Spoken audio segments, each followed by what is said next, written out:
Now, sa hapon pong ito, ang topic ko is shaping our future. Okay? Shaping our future. Alam niyo po ba, maraming nalulungkot na tao ngayon because for one reason, nalungkot sila, mahirap sila, hindi maganda ang kanilang naging buhay, yung tatay, nanay mo, mahirap. Because somewhere, somehow, in the past, nobody or wala pong nag-shape ng future mo. Kung kayo po ay produkto ng kahirapan, most likely po baka yung tatay o nanay mo or sino man pong responsible sa iyo, hindi niya po naihanda ang future mo. Kaya ngayon, malungkot po yung ibang mga tao because nobody took time and take time to shape your future.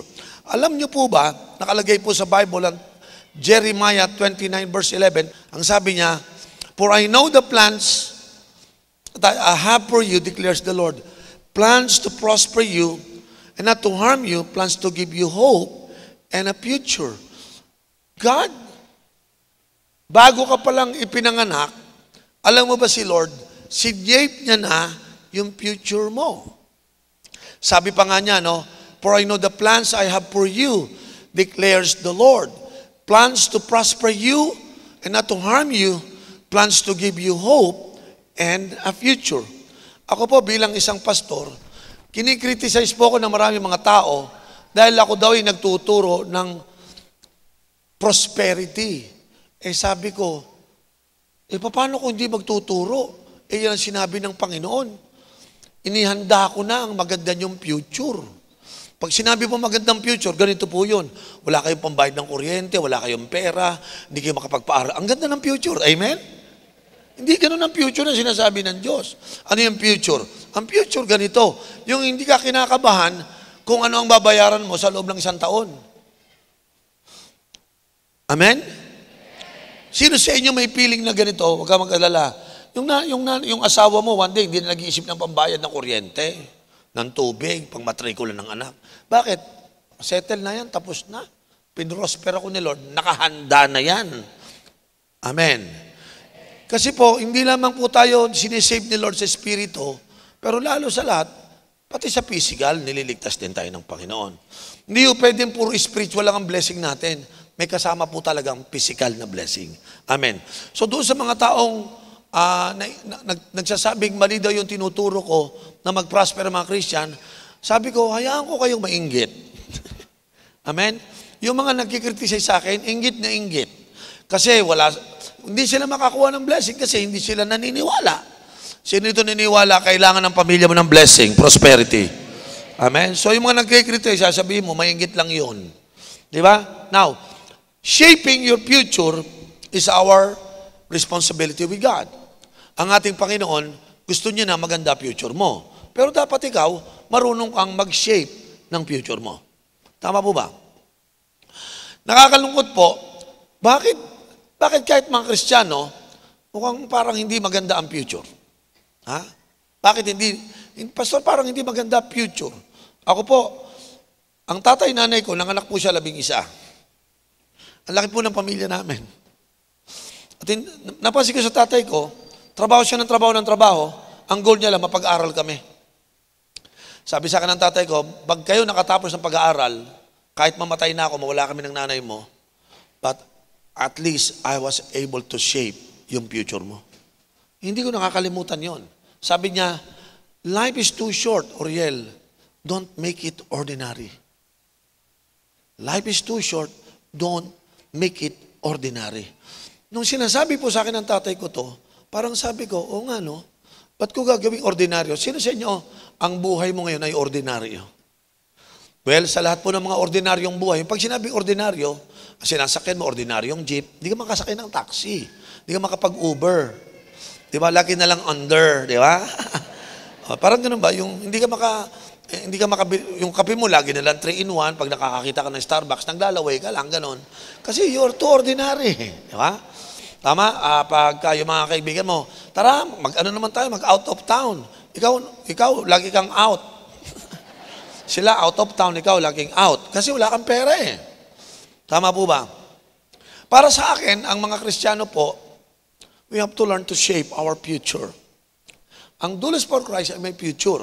Sumabay kayo, maganda ang future mo. Amen. Ang Dulos for Christ na sinimulan po ito noong 1988, kukunti lang pong estudyanteng mga walang pera at anak na may hirap. Pero we shape our future. After 28 years, hindi na po mukhang kawawa yung mga dati natin payat na mga kapatid. Ngayon, maayos na po buhay nila.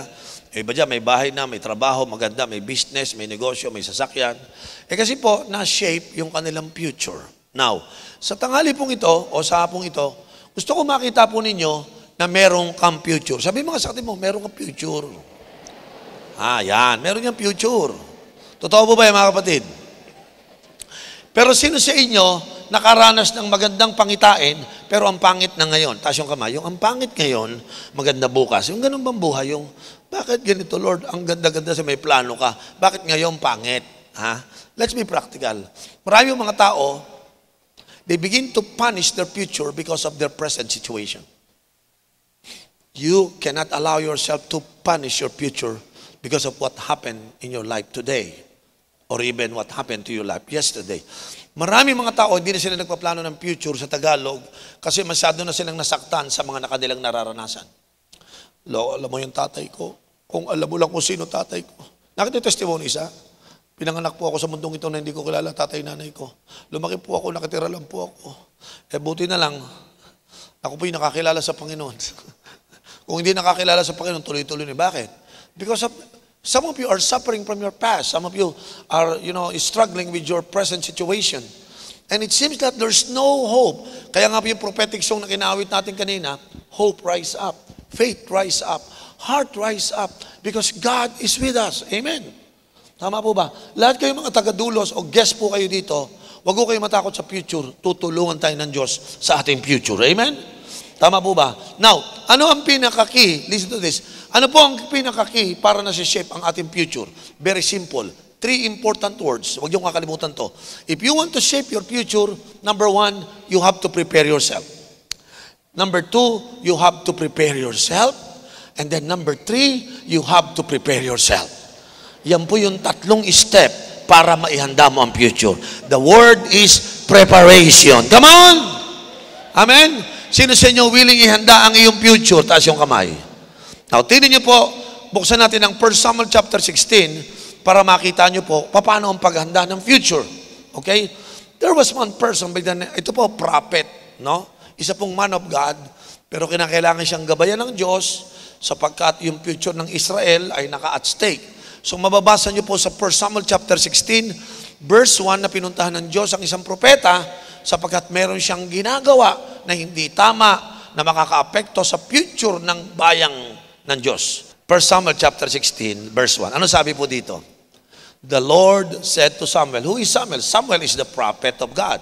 Alam niyo, pag prophet ka, spokesperson ka ng Diyos. Wala kang sasabihin, maliban yun ang sinasabi ng Diyos.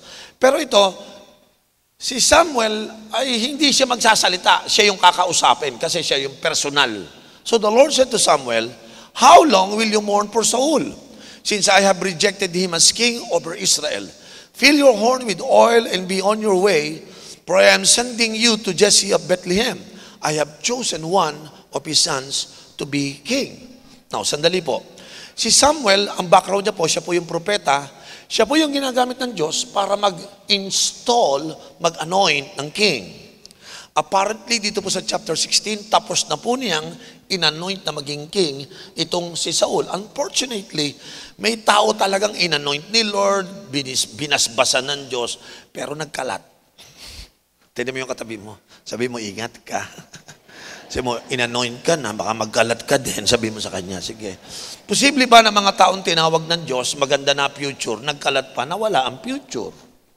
Samuel is a good example na matututunan po natin na pinili ng Diyos, tinawag ng Diyos, inanoint ng Diyos, pero nagkalat. Medyo may ganyan pong nangyayari. No? Kaya, isa pong paalaala, huwag mo sabing anointed ka, sure ka na. Ha? Hindi yung porkit tinawag ka, worship leader ka na, tumutugtog ka na, cell group leader ka na, sabi mo, ingat ka, baby. Sabi mo sa kanya mo, ingat ka. Hindi lahat ng mga nasa Diyos, akala nyo, tuloy-tuloy na. Hindi ho ganon. Si Samuel, naging hari ng dahil sa Diyos. Si Samuel naging hari kasi inanoint ng Panginoon. Pero dumating po sa puntos nang siya'y tinawag nga ng Diyos.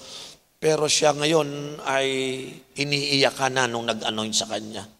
Bakit umiiyak si Samuel? Sapagkat si Samuel ay umiiyak dahil lang kay Saul. Si Saul ay nireject na ng Panginoon. Basahin niyo po sa verse 2, mababasa niyo po dito.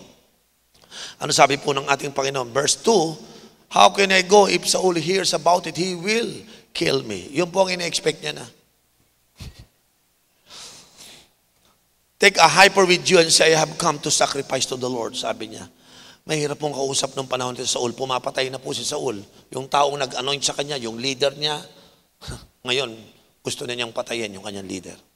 Yung katabi mo, faithful niya sa leader. Hamayang konti, papatayin niya leader niya.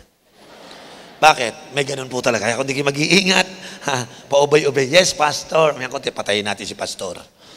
Why? Because there are times pag pumasok po ang rejections ng Panginoon sa buhay mo, baka matagpuan mo sarili mo, gumagawa ka ng mga dapat na hindi mo ginagawa. Sa madaling salita, itong si Samuel po ay nagmamaktol, malungkot. Balikan natin yung verse 1, umiiyak siya kasi yung kanyang inanoint, yung kanyang pinagpray, ngayon ay nireject na ng Panginoon. Yung dating siya'y pinagpala, ngayon ay nireject ng Panginoon. Nakakaiyak nga naman po yun. Imagine mo, yung isang tao, inanoint mo, pinagpray mo. Ngayon sabi ng Panginoon, ayoko na sa kanya. Hindi siya sumusunod sa akin. Lahat ng ginagawa niya ay laban na sa akin. Nabigla si Samuel at naiyak siya. Iyak siya ng iyak. Kaya dumating po sa 1 Samuel chapter 16, pinapatigil na siya. No, sabi po dito, the Lord said to Samuel, how long will you mourn for Saul? Ba't ka ba hanggang ngayon umiiyak ka pa? Ba't hanggang ngayon umiiyak ka na? I have rejected him as King of Israel. Ito po yung tao na naging hari, na napakawalang kwentang tao, inangat ng Diyos. Naging hari. Ngunit nung naging hari, hindi niya na-handle. Parang estudyante, nung wala pa siyang pera, lapit niya kay Lord. Nung naging empleyado ng Globe, naging taga-Accenture, na ba mga magagandang kumpanya ngayon? Yung mga naging taga-Globe, naging Smart, ayun, nagkalat. Samantalang nung walang pera, ang lapit-lapit sa Diyos. Panginoon, praise God, talagang cell group leader, 15 cell group sa isang araw. Pag nag-evangelize, 4 na classroom, a minimum per hour. Grabe, wala pa kasi. Nung siya'y nagkaroon, nagkatrabaho, kumita ng pera, nagka-credit card, nakainom ng Starbucks, nakapunta sa BGC, hallelujah, nakabili ng sapatos na ang tatak ay palladium, nakabili ng Calvin Klein na bag, samantalang nung una, naka-LV siya, naka-lumang bag lang, pero ngayon, nagbago na siya. Dati siyang pinakamatinding cell group, ngayon siya'y nawawalang cell group. Dati siyang matinding leader, kung mag-encourage, grabe, pati ang pusang namatay na nasagasaan, pinagpe-pray, nabubuhay. Ganun po siya katindi nung araw. Pero sa isang iglap, si Samuel ay nalungkot sapagkat yung kanyang pinalangin Saul na dating wala na nagkaroon, ngayon ay siya nang suwail sa Diyos. Naiyak siya. Ba't siya nagkaganon? Ang galing pa naman niya, hari. Sabi ng Lord, tumigil ka na, puro kaiyak ng iyak. Nakaranas na po ba kayo ng ganyang karanasan? Yung iniiyakan mo, yung nangyari sa buhay mo. Wala kang kaalam-alam, meron na palang ipapalit na isang bagong hari, mas matindi pa kay Saul. Kaya lang hindi niya ma-anoint si Haring David sapagkat nagmamaktol, nakasimangot, nag-iiyak. Kaya hindi makapasok yung bago kasi ayaw pakawalan yung luma. Amen. Amen. Ano kung iniwan ka ng boyfriend mo? Huwag ka mag-alala, may paparating na mas magwapo. Amen. Ano kung binasted ka ng magandang babae na yon? Hayaan mo na yon. Huwag mo nang iyakan. Isa akong frustrated. I am a broken heart. Kalimutan mo na yon. Maghanda ka. May paparating na mas matindi. Amen. Sabi mo sa katabi mo, tama na yung pagkakalungkot mo. Naranasan nyo bang mag-fail? Sino po nakaranas ng failure? na hindi mo makalimut-limutan. Lagi kang nagme-meditate. Ha? Kahit nagkakape ka na lang ng 3-on-1, siya pa rin ang iniisip mo. Ha? Maliligo ka na lang, hindi ka makabuhos ng malamig na tubig. Sapagkat yung babaeng iniirog mo ay iba ang iniirog. Ano pakiramdam nun? Di ba nakakaiyak yon? Amen. Ha? Nag-apply ka ng trabaho, nagbihis ka pa naman, nagpabango ka, pero nakalimutan mong maligo, nag-apply ka. Di ba? At nung pagpasok mo sa opisina, akala niya handang-handa ka na, mayamang konti, you are rejected, hindi ka tinanggap. Ngayon, sinisi mo ngayon yung hindi pagpaligo mo, napaka makakalimutan mo. Hindi mo mapatawad ang sarili mo. Bakit ako hindi naligo? Yun ang... Nakaranas na ba kayo ng ganon? Ha? O kaya maaaring isa kang nag-a-apply ng trabaho na bilib ka sa sarili mo dahil ikaw yung pinakamataas na grade, ikaw pa yung ginawang cum laude. Pagdating mo, rejected. At pag uwi mo, sabi mo sa nanay mo, Inay, I'm sorry. Hindi ako natanggap. Sinermonan ka ng nanay mo sa kaka-cell group mo yan, sa kaka-Bible study mo yan, punta ka pa ng punta sa Cuneta Astrodome, lalo kang naiyak. Ngayon, parang nagpaplano ka ng, totoo ba si Inay? Totoo ba na bakit ako hindi natanggap? Dahil sa cell group ba talaga? Ngayon, sinisisi mo na ngayon, ang dami mong sinisisi. Sino sa inyo naiiyak sa buhay mo? Tuwing makikita mo yung mga classmate mo, mga kabarkada mo, ang pitaka nila, ang takapal na, grabe sa iyo. Ang pitaka mo, malnourished. Di ba? Punong-puno ko ng inggit at asar sa sarili mo sapagkat, how come these guys are successful? Tama po ba? Ngayon, damang-dama mo, tuwing sasakay ka sa LRT, iniisip mo, wala akong kwentang tao. Napakahina ako. You begin to think that you are nothing. Are you still here? Ha? So ngayon, tuwing uwi ka ng bahay mo, para ka si Samuel. Tahimik, malungkot, maraming iniisip, hanggang ang mata mo'y nangangalumata na. Hindi ka makatulog, pero hindi ka rin makagising pag natulog. Nahihirapan ka sa buhay mo. Parang lagi kang walang ganang kumain, pero tumataba ka naman. Tama. Amen? Yan po yung mga signs ng mga frustrated na tao. Yung nagpapapayat ka, pero lalo kang tumataba. Naalala niyo po ba yun? Ha? Meron namang iba, gusto magpataba, ayaw namang tumaba. Well, kanya-kanya po tayong frustration. Tinin niyo katabi niyo. Sabi mo sa kanya, how long you will mourn? Ayan. Sa totoo lang po, sa hapon pong ito, alam ko po, may mga tao ditong malungkot, frustrated in so many ways. It could be from your relationship, it could be from your finances, it could be for your career, o kaya siguro baka frustrated yung iba dyan. May mga cell leader dito ngayon. Frustrated ka doon sa mga cell member mo na matapos mong pangalagaan, nilibro mo sa Jollibee linggo-linggo, binabayaran mo pa masahe niya, ngayon ikaw pa rin ang mali. Nakaranas na po ba kayo ng ganon? Yung tapos may konti, ang cell group mo, 10, na ngayon nagising ka na lang after 3 months, after naubos na lang allowance mo, pinakain mo sila, sinama mo sila sa PICC, sabi mo, bakit 2 na lang sila? At ngayon, pinopost ka pa nila na ikaw ay na-measure, ikaw ay ganito, ikaw ay ganyan. Sabi mo, Panginoon, ginawa ko na po yung mga dapat para sa kanila. Ngayon, isa pa pala akong kontrabida. Sino sa inyo nakaranas ng ganon? Ngayon, pumunta na sila sa ibang simbahan at ngayon, ikaw ay pinagtatawanan. Well, kanya-kanya po tayo. Meron na bang nawalang tao sa iyo? Kung ikaw ay cell leader, nawalan ka ng tao, ano nararamdaman mo? Lord, pabalikin mo sila. Shh, huwag ka nang umayak, hindi na sila babalik. Panginoon, please. Huwag ka nang mag-please, ayoko na sa kanila. Tumayo ka na, bibigyan kita ng mga bagong cell member na katulad ni David. Amen. Sino sa inyo nasa stage ng mourning? Kailan mo ititigil yan? Tignan mo yung katabi mo. Sabi mo, hanggang kailan? Papatakan luha mo para sa mga nawala. Ba't mo paiyakan yung mga rejected? Sino sa inyo sa leader? Taas yung kamay. Leadership training muna tayo sandali, Cell leader ka, yung mga cell member mo, umalis na. Ikaw nga man, ayoko na maging cell leader. Bakit ayaw maging cell leader? Eh, umalis. Basta masama loob ko. Paano kaya? Baka pinaalis na yun ni Lord kasi meron siyang dadaling bago sa'yo. Alam niyo ba na si Samuel ay hindi niya maia-anoint, ma-welcome si David? Eh si David pa naman matindi. No, yan yung mga giant slayer eh. Yan yung magagaling mag-train ng mga warrior eh. Yung mga pinagpapalit mo, si Saul, iiyakan mo.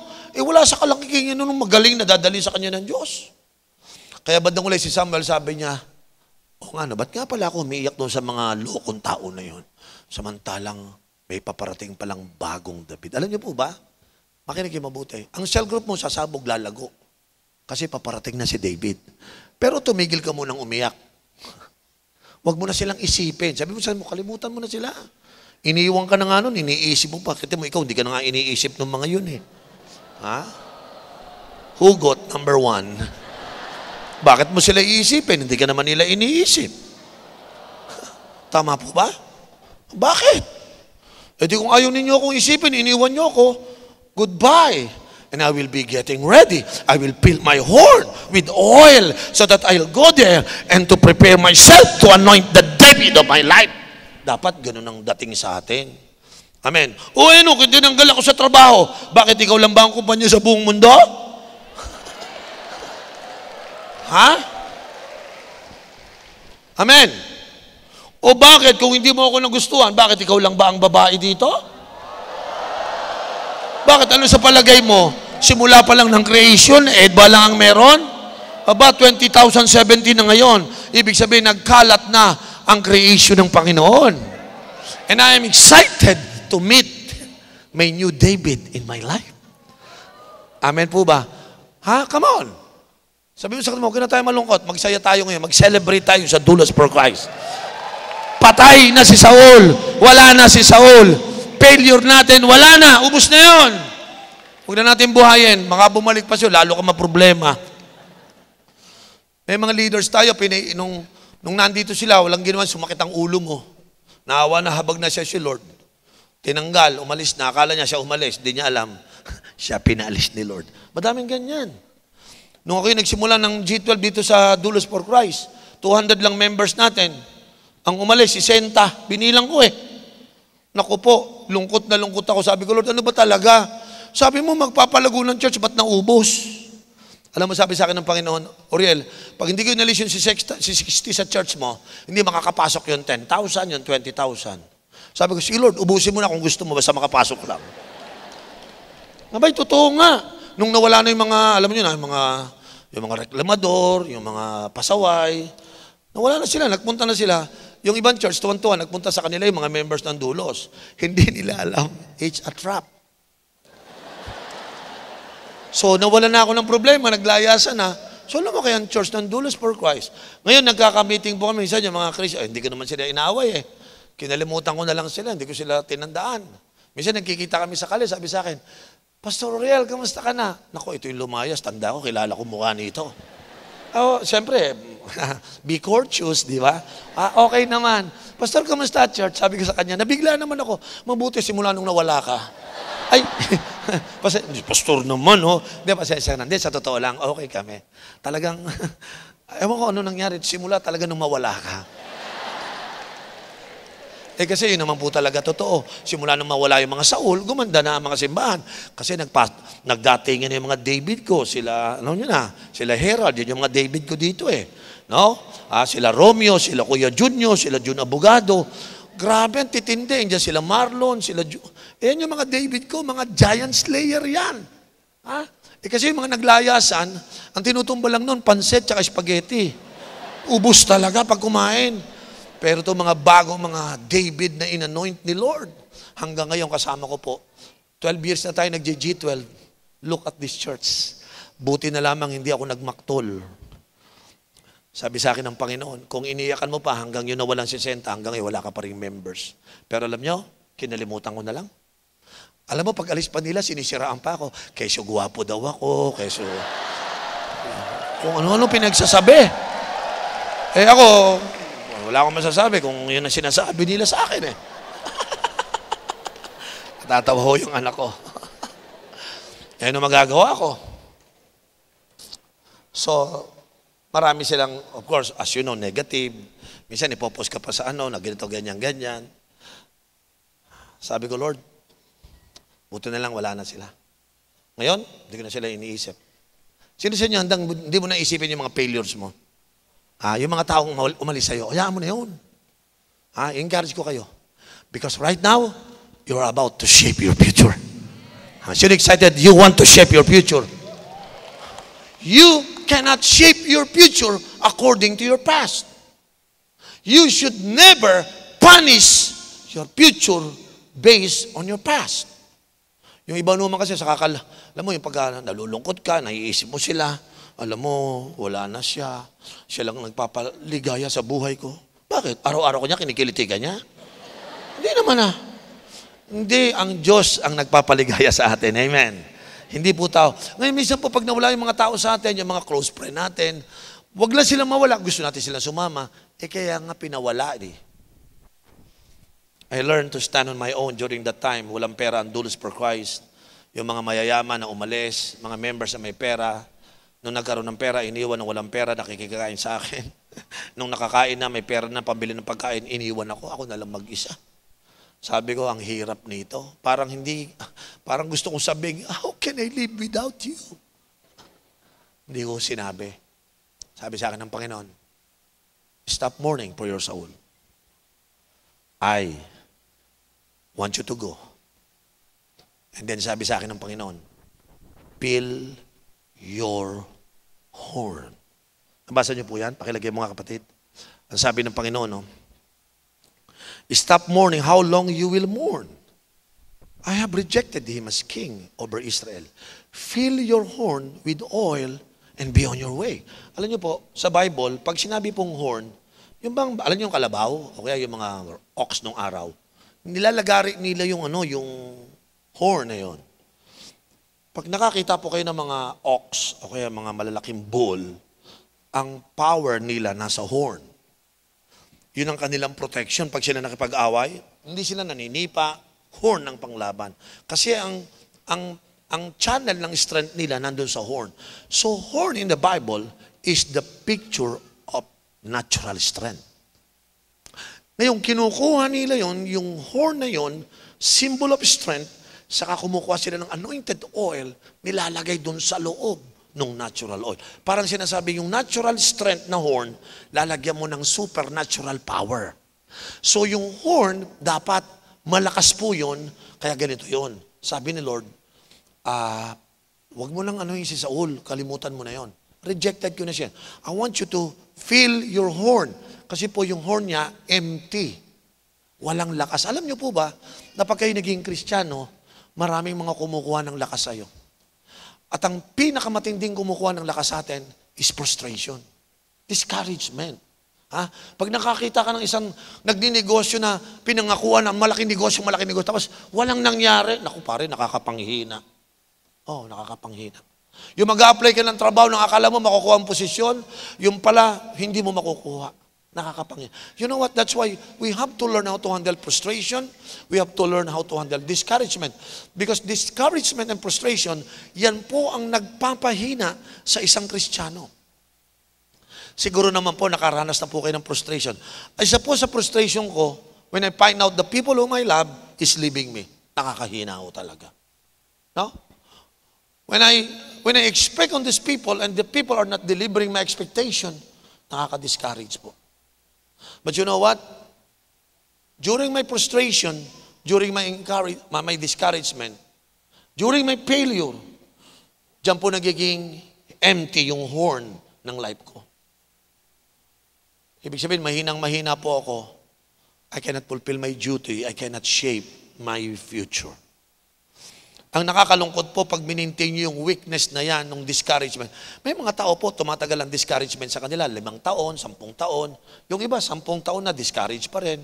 Kasi naisip nila nga, yung failure, yung mga discouraging moment, yung mga frustration nila, 5 taon na, mahina.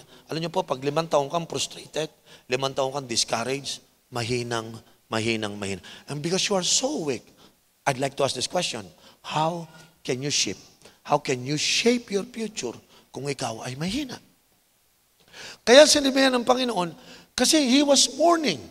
You know, nadidisappoint si Samuel na bakit si Saul nagkaganon. Umiiyak siya. Alam ng Diyos, yung kanyang pag-iyak, yung pagkakanyang dalamhati, si Samuel ngayon ay isang mahinang-mahina na. Kaya nasabi ng Diyos, feel your horn. Are you listening? Sabi mo nga sa katabi mo, feel your horn. Ha? Siguro, meron ditong magiging honest sa hapon pong ito. Maaring umating ka ngayon Sunday service, or probably you are a first-timer here, and you were so frustrated about your life. You are so disappointed for what is happening in your life. I'd like to encourage you today, forget about your Saul. Forget about whatever happened in the past. Get ready. Prepare yourself. Fill your horn with oil. Alam niyo po, ibig sabihin nun, pag mahinang-mahina na po tayo, bumalik tayo sa Holy Spirit, Lord, palakasin mo ulit ako. At pag kayo malakas na, naka-recover kayo out of your disappointment and frustration, ulitin ko, lahat tayo nadidisappoint, lahat tayo napoprostrate. Yan po ang cause ng ating kahinaan ngayon. Pag mahinang-mahina ka, hindi ka makapag-isip na magandang future. Kaya sabi ng Panginoon, anak, may inihahanda na akong kapalit. Say that word, kapalit. Ba't ka na po prostrate? Okay na yon. Ba't ka na di-disappoint sa life mo? Okay na yon. May gagawin ako sa iyong bago. May kapalit na si Saul. Hindi niya kasi kilala si David, pero sino po naniniwala, mas alam ni Lord ang future natin. Amen? Mas alam ni Lord kung sino yung taong ikakabit sa atin. So let us not be disappointed. Kung iniwan ka ng mga cell member mo, bye-bye. Sabi sila, bye-bye. I will not stay long doon sa bagay niyo. Kung umalis sila, paalisin mo. Sabi sa kanila, bye-bye. Amen? Nung nakausap ko po yung mga taga-Dulos na nakita ko sa kalye, sabi ko sa kanila, kung nasan man kayo, doon na lang kayo. Huh? Bakit? Ayoko na silang bumalik kasi maalala ko pa eh. Minsan sabi nga, Pastor, pwede ba akong bumalik? Pwede, pero mas maganda, wag na lang. Bakit? Kasi magsisimula ka na naman sa simula. Baka hindi mo kayanin. Iha, sabi ko sa kanya. Now, I want you to hear this. I don't know what kind of disappointment that you have. Pero come on, huwag ka na mag-dwell doon. I want you to get excited. Alam niyo, ang sarap. Lord, may bago akong i-anoint na hari. Oh, alam mo yung hari na i-appoint ko sa'yo? Balikan mo yung verse. Ano sabi niya? Ha? Sabi niya, fill your horn with oil and be on your way. I am sending you to Jesse. I have chosen one of his sons to be king. Wow. Nawala na yung haring Saul, pero may bagong king. Now, if you compare the story of Saul and King David, it's way, way, way different. Amen. Tama? Alam niyo po, minsan pinapadaan sa lang sa atin yung mga Saul moments mo. Pero humanda ka dun sa mga David appointment in your life. Sino excited sa future mo, Tawon? Ha? Ha? Alam niyo po, one day may kamats kang trabaho. Nako, ibe-bless ka talaga ni Lord. One day may kamats kang tao na mapapangasawa mo. Ha? One day may kamats kang career. Ha? Doon ka ma-excite. Lord, ba't hindi mo bakit hindi kumita yung tinapa ko?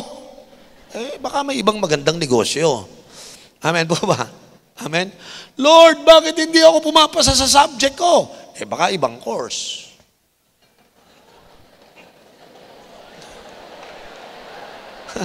Biglang, parang may naramdamang parang nagulo buhay ngayon.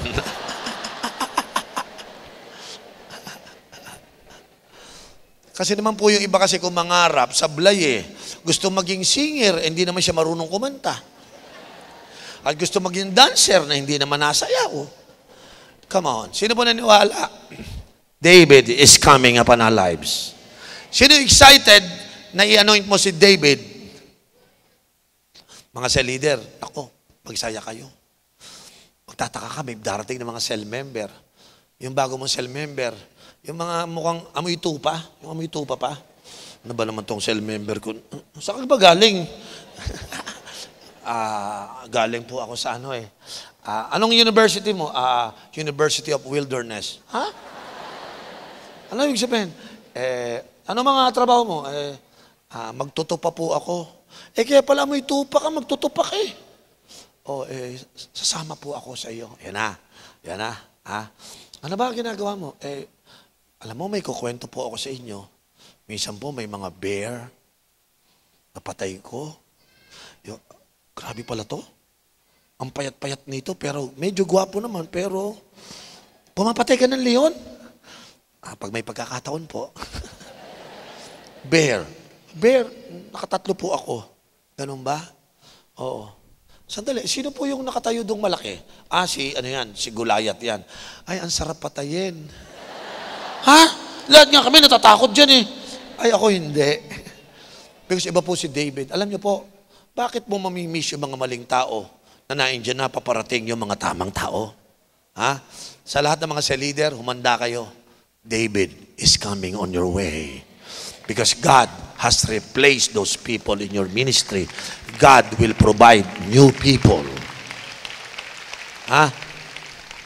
Huwag yung mga trabaho niyong mga walang kwenta, huwag niyong mamiss.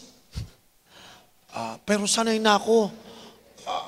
Paano ko alis sa work ko? Sanay na ako dito. Kahit nakapikit, makakapunta ako dito eh. Grabe, master na master yung daan. Alam ko, pag 4 na puti sa pagkanan na yun, doon yung office namin. Baka kabisado muna. So, siyempre, dahil kabisado mo na, parang ayaw mo nang palitan. No. Sino po naniniwala? The best is yet to come. Come on. Ha?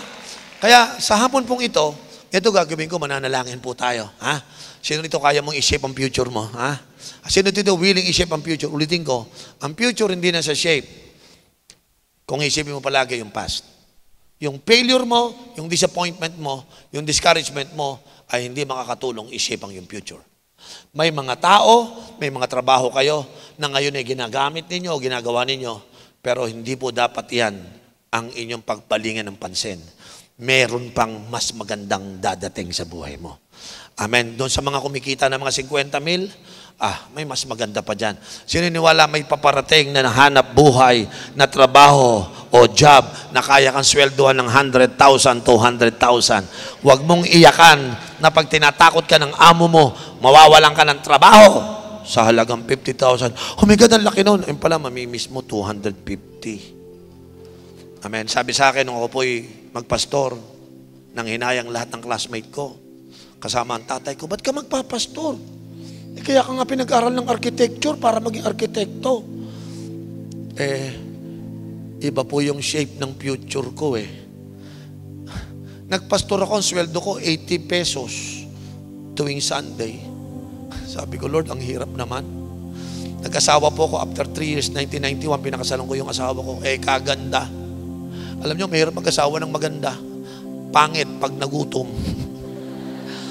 Kung ang pangasawa mo pangit, kahit mahirap pwede. Pangit naman eh. Hindi halata pag gutom. Amen. Pero yung maganda, ay halata. Ha? Halata. Kaya mga boys, alam ko yung mga taga-dulos, ang pinipili, yung magaganda. Ewan ko lang kung anong gagawin mo dyan pag nagutom yan. So at the amount of 80 pesos, wala po akong alam kung paano gagawin. Ang ginagawa ko po ng tanda ko po, I will work hard because I know I'm shaping the future. Nagtataka yung asawa ko, alis ako ng maaga, uwi ako ng gabi. Most likely kasama yung biyanan ko, nagtataka sila siguro na bakit si Uriel alis ng maaga, uwi ng gabi. I'm shaping the future. Lahat sila negative, wag daw ako magpastor. Dahil hindi daw ako mukhang pastor, mukha daw akong artista. Sabi ko, hindi ako papayag. Calling ko talaga, pastor. Joke lang yun, kayo naman, oh. Para lang masaya. Nagsikap ako mabuti. Sabi ko, one day, I will never look back again with what kind of life that I have. I'm preparing for my future. Nagpray po ako, tama. Lord, would you please send me David in my life? I need more Davids. It's not easy to bring the gospel to this nation. But I know, God, you will bring me Davids in my life. Isa-isa po, dumating na po yung mga tao. Tuwing nakikita, wala po sila kaalam-alam, pupunta sila, magandang hapon, sabi ko. Tuwing makakaharap sila, Lord, ito na ba yung David? Pag tinignan ko, wala sa forma, malamang ito yun. Kinakabahan ako doon sa mapoporma. Yung mga walang forma, tingnan mo yung katabi mo, walang forma. Yan yung qualified. Pastor, maporma tong kapatabi ko. Pastor, paano to? Baka na-forma na yan, di ba? Pero yung mga walang forma, humanda kayo, yan ang gagamitin ng Panginoon. Yung mga feeling disqualified, yun ang qualified. Yung mga feeling na qualified, disqualify. Ngayon po sa hapon pong ito, sino sa inyo ang disappointed? Prayer ko po out of these Bible verses na binasa ko sa inyo.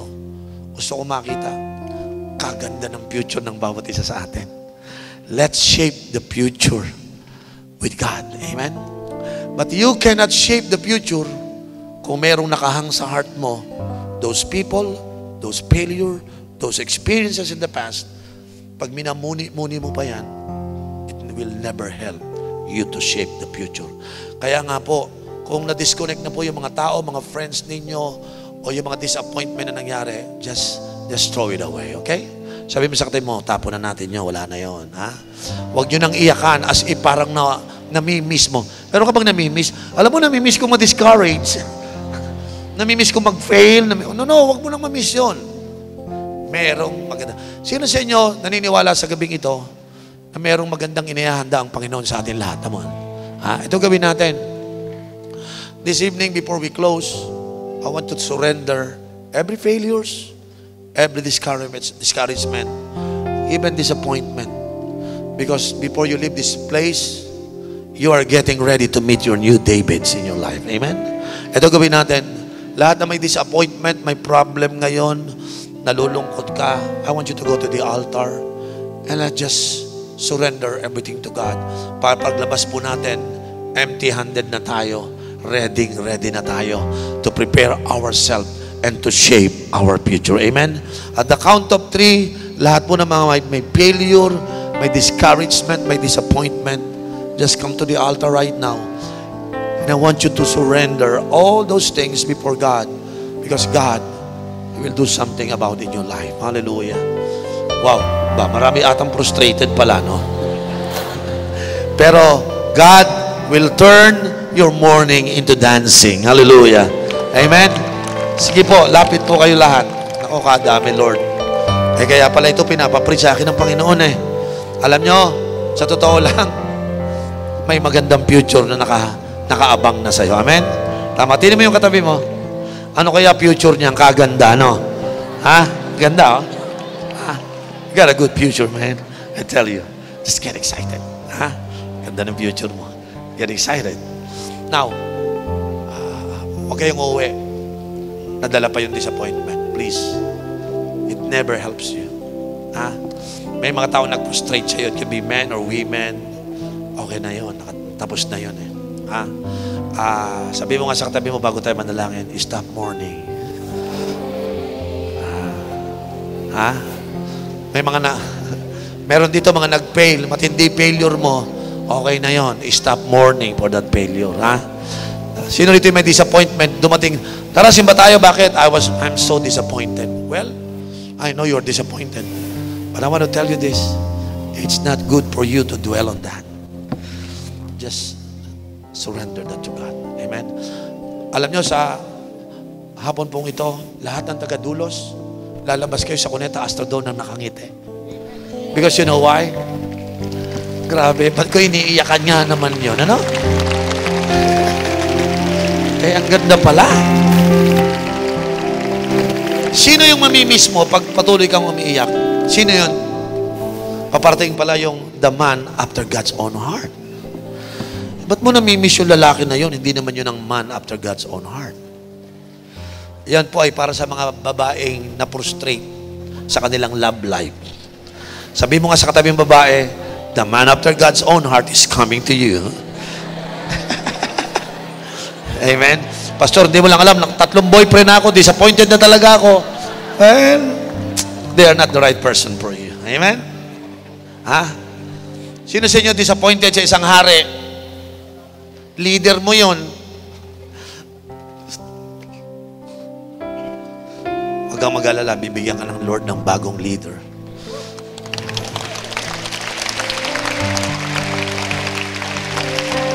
Hallelujah. Yung hapong ito, napakaganda, no? Amen? Sino po sa inyo masaya? Hallelujah.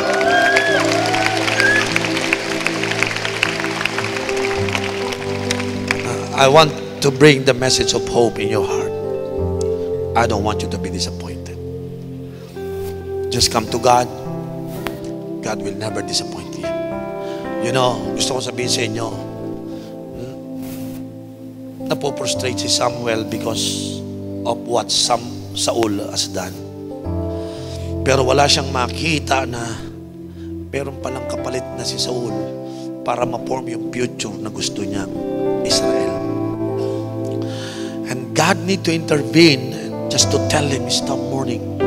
Stop mourning. And I think, ito pong hapong ito was made by God just to tell you, forget about all your failures, your disappointment, your frustration and discouragement. Because I have something for you. Sino po excited na yung paparating na yon sa buhay mo? Ha? Hallelujah. Ha? May something special sa iyong job. May something special sa iyong career. May something special for your ministry. It's not good to dwell in the past. Let's shape the future. Amen? Sino sa inyo excited sa future nyo? Ha? Alam nyo ba, lahat ng pangangailangan mo sa future mo, whether it is money or people, friends or leaders, God will provide it for you. Because God will be helping you to shape your future. Please, do not punish your future because of you have a bad past. Please, shape your future. Amen. Kung ikaw mismo ang may pagkakamali, patawarin mo na rin ang sarili mo. Because you're gonna shape a better future. Amen. Do not punish your future. Shape your future. Amen. Yung lahat ng discouragement, pain in your heart, give it back to God. Amen. Would you raise up your two hands to God and just surrender all those painful things, discouragement before God right now. Come on. Just come to God, Lord. Sinusurrender ko sa iyo lahat ng experience ko ng failure, lahat ng aking disappointment, Lord. Sinusurrender ko sa iyo, Panginoon, lahat ng experience ko ng frustration, ng discouragement. Lord, hindi ako makamove sa future sapagkat lagi kong ikinatatakot baka mangyari ulit, Panginoon, yung lahat ng pain na naranasan ko. Patama, salamat. Maganda ang future na inihanda mo sa akin. Lord, I can afford now to leave my past, Lord. I could afford to surrender every pain, Lord, in my heart. Today, Lord, I pray that the blood of Jesus will bring healing in my heart, God. Every pain, Lord, every frustration on my part, Lord, I pray that the blood of Jesus will come and bring healing in my life, Lord. God, salamat sa iyong salita. Inihanda mo na, Panginoon, ang David ng buhay ko, Panginoon. Lord, people that would strengthen me, Lord, to fulfill my future, Lord. Ngayon pa lamang, Ama, fill my horn, God, in the name of Jesus. Holy Spirit, just fill our horn right now, Lord. Renew my strength, Lord. Just renew my strength, Lord. Today, God, I pray that you would renew my heart, renew my strength, Lord, so that I could be strong to shape my future. Lord, I need the Holy Spirit. I need the anointing of God. Come on, just ask God, Lord, I need you. Come on, say to God, Lord, I need you. I need your anointing, Lord. Fill me, Lord, with your oil. With your oil, Lord. Just fill me with your oil, Lord. Thank you, Jesus. Hallelujah. Look at me right now. Why God want? Sabi niya, fill mo yung oil. Alam niyo po ang oil? Ang gamit ng oil, pangluto. Pangluto. Sarap na ulam, may oil. Or, yung oil po, ginagamit ni Lord para mag-produce ng fire. Tingnan niyo po, mga kapatid. Sino sa inyo, sa hapong ito, you need that fire, that passion in your heart. Huh? You know, that's why fill your horn with oil. Come on, receive that oil right now in Jesus' name. Just receive that oil right now. Cry out to God from your heart. Lord, fill me with your oil, Lord. Probably this could be your first time to cry out to God. Lord, anoint me. Fill me with your oil, Lord. Fill me with your power. Lord, fill this place with your presence and your anointing, oh God. Lord, let there be new passion, oh God. New fire in my heart, Lord. Lord, nangihina ako nung nakaraang araw. Nawawala yung fire ko. But God, today, just fill me, oh God. Just fill me with your fire, Lord. Hallelujah. Thank you, Jesus. Mga kapatid, I want to say this. Kung kayo po yung mga cell leader dito, alam nyo po ba na yung mga cell member nyo, they just feed on your fire. Tuwing nakikita kayo ng mga members nyo, yung fire mo, yun lang ang pagkain nila. Pero paano mangyayari kung ang leader nila na wala ng fire, na wala ng passion? How can they live? Every leaders need the anointing of God. Every cell leaders, the primary 12, the 144, you need to cry out to God, Lord, fill my heart with fire and passion, because this passion will be transferred to my people, mga kapatid. Please, cry out to God. Hallelujah.